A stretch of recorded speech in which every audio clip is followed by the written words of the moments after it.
is a basic structure of a neuron.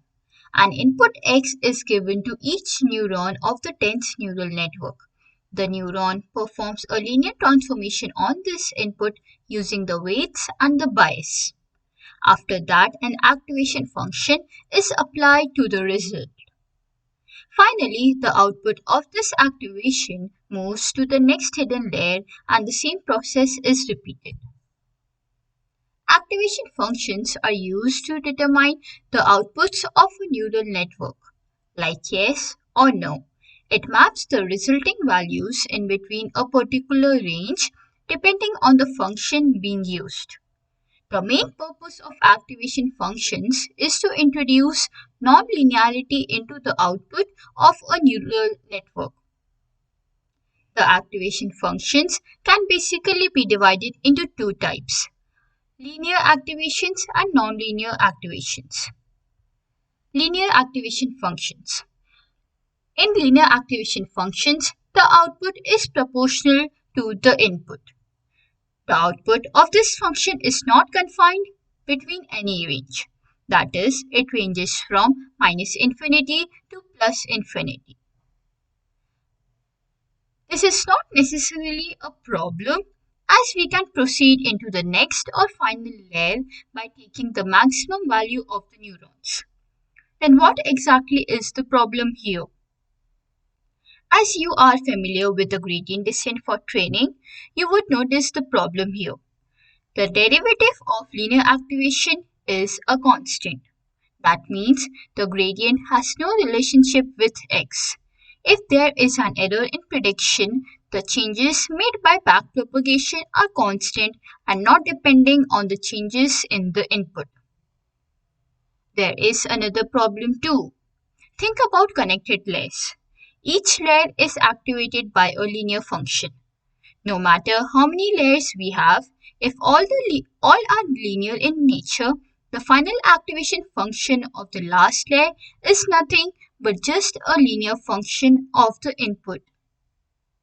That means any two layers can be replaced by a single layer. We lost the whole point of neural networks here. No matter how many layers we use, the whole network is still equivalent to the single layer with linear activation. The neural model will end up being a regression model if we use linear activation function. Coming to nonlinear activation functions. The nonlinear activation functions are the most used activation functions because the linear activations have major disadvantage as we saw in the previous slide. The nonlinear activation functions are mainly divided on the basis of their range or curves. Let's dig deep into types of nonlinear activation functions. Sigmoid activation function. This function already got covered up, so let's just go through this briefly. The main reason why we use sigmoid function is because it exists between 0 and 1. Therefore, it is especially used for models where we have to predict the probabilities as an output. Since probabilities of anything exist only between the range 0 and 1, sigmoid is the right choice. Sigmoid functions are mostly used in binary classification as part of output layer to capture the probability. Softmax function. The softmax function is used as the activation function in the output layer of neural network models that predict a multinomial probability distribution. That is, softmax is used as the activation function for multi-class classification problems where class membership is required on more than two class labels. By definition, the softmax activation will output one value for each node in the output layer. The output values will represent probabilities and the sum of the values is 1. tanh function. The tanh function is a modified version of the sigmoid function.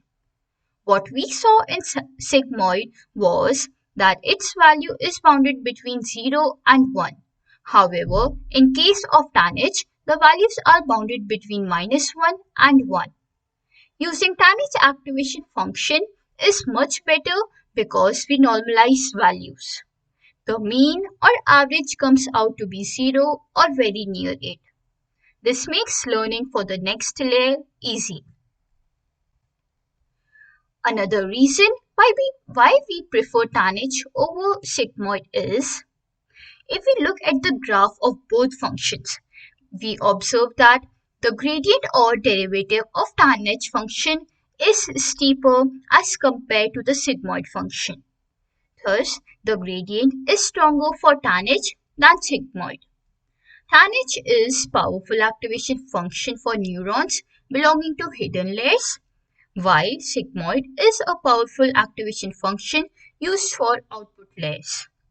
Here is an important note. In both sigmoid and tanh functions, slope becomes almost zero at the extremes. Hence, learning rate at extremes becomes very small. To tackle this problem, we have another value activation functions. Rectified linear unit function. The function simply outputs the value 0 if it receives negative inputs. But for any positive value, it returns back like it's a linear function. At first look, this would look a linear function as it is linear in positive axis. No, value is nonlinear in nature. The value function has a derivative 0 over half of its range, which spans over all the negative numbers. For positive inputs, the derivative is 1. Thus, it is a nonlinear activation function. Value is less computationally expensive than tanh and sigmoid because it involves simpler mathematical operations. At a time, only a few neurons are activated, making the network sparse, making it efficient and easy for computation. In simpler words, value learns much faster than sigmoid and tanh function. Whoa, nice. Value seems to be awesome. Yes, it is. But nothing is flawless. Not even ReLU. The function suffers from the dying value problem. For activations corresponding to negative values, gradient descent will be 0 because of which the weights will not get adjusted during the gradient descent in backpropagation. The problem can cause several neurons to just die and not respond, making the substantial part of the network passive. There are variants in ReLU to mitigate the issue by simply making the horizontal line into non-horizontal component. For example, if we just multiply this any constant for negative values, the line will be slightly inclined rather than just a horizontal line. This is Ricci value. Here is a graph of value and Ricci value. Look at this. This is not a normal horizontal line. This is a slightly inclined line. Thus, we have mitigated the issue of dying value problem in leaky value. Here is how you can add activation functions to your Python code using TensorFlow Keras. Thank you.